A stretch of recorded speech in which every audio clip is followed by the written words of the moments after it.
Assalamualaikum warahmatullahi wabarakatuh. Perkenalkan, nama saya Mullah Sabrar. Saya dari utusan pimpinan Komisariat Ikatan Mahasiswa Muhammadiyah Fakultas Teknik Universitas Muhammadiyah Makassar. Nah, adapun proyek planning saya tentang pemanfaatan tanaman eceng gondok untuk pupuk organik. Adapun yang melatar belakangi saya mengambil judul ini karena setiap saya menyeberang perahu, saya melihat banyak sekali eceng gondok yang menghalangi perahu ketika lewat.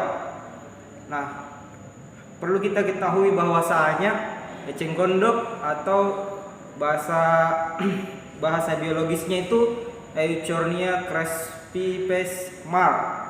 Solms merupakan tumbuhan air terbesar yang hidup mengapung bebas atau floating plants yang ditemukan pertama kali pada air tergenang di daerah aliran sungai Amazon di Brazil pada tahun 1824 oleh Carl von Martius.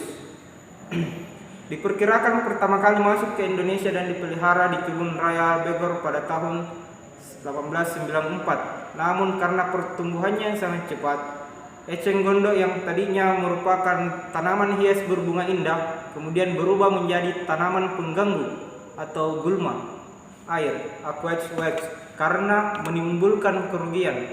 Nah, menimbulkan kerugian ini diantaranya itu seperti yang saya paparkan bahwasanya ketika saya sedang ke kampus lalu lewat menyeberang perahu karena jarak antar kampus dan rumah saya itu berseberangan dengan Sungai Jeneberang. Nah, di sana saya lihat ada banyak sekali eceng gondok. Nah, maka timbul pemikiran saya bahwasanya harus ada perubahan atau harus ada inovasi yang dimana kita bisa memanfaatkan eceng gondok agar bisa dikelola.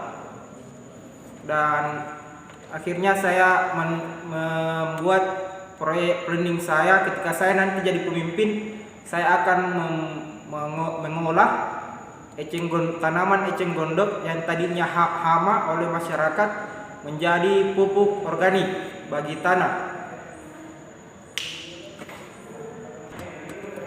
Adapun input saya yaitu pada kegiatan kali ini yang pertama melakukan penyuluhan ke masyarakat baik kalangan muda maupun tua untuk pentingnya mengelola tanaman eceng gondok. Nah, tanaman eceng gondok dapat dikelola menjadi pupuk organik untuk menyuburkan tanah. Biasanya ini petani menggunakan pupuk kimia yang menyebabkan tanah menjadi tidak subur. Nah, penggunaan pupuk organik juga dimaksud menyuburkan tanah sebagai substitusi penggunaan pupuk kimia yang diharapkan dapat mengurangi dampak terhadap lingkungan. Yang kedua, menjadikan Sungai Jeneberang sebagai tempat pemancingan yang baik dan berkualitas. Nah, karena proyek saya ini berada di pinggiran Sungai Jeneberang, saya dengan adanya proyek ini kita bisa membenahi dan membersihkan Sungai Jeneberang dari hama tanaman eceng gondok. Nah, yang ketiga, melakukan pelestarian sungai agar tercipta lingkungan yang bersih. Tanaman eceng gondok merupakan hama bagi masyarakat. Salah satu dampaknya yaitu terkadang tanaman eceng gondok menghalangi jalur penyeberangan kapal. Jadi diharapkan dapat menciptakan lingkungan yang bersih dan nyaman. Nah, selanjutnya kegiatan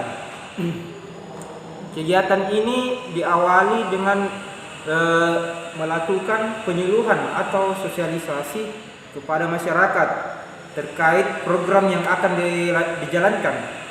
Setelah itu pelaksanaan, adapun rangkaian kegiatan yang akan dilakukan adalah pertama, mengajak masyarakat untuk mengelola tanaman eceng gondok jadi pupuk organik. Nah, tanaman eceng gondok ini, ya, kegiatan ini mensosialisasikan masyarakat untuk mengelola tanaman eceng gondok menjadi pupuk organik. Dan yang kedua, menciptakan tempat pemancingan yang baik dan berkualitas. Nah, di samping kita mengelola eceng gondok, kita membersihkan tempat pemancingan di sekitaran Sungai Jeneberang. Dan ketiga, mengajak masyarakat lokal untuk melestarikan lingkungan. Nah, dengan diolahnya ini tanaman eceng gondok, kita bisa menciptakan lingkungan yang asri dan dapat dilestarikan.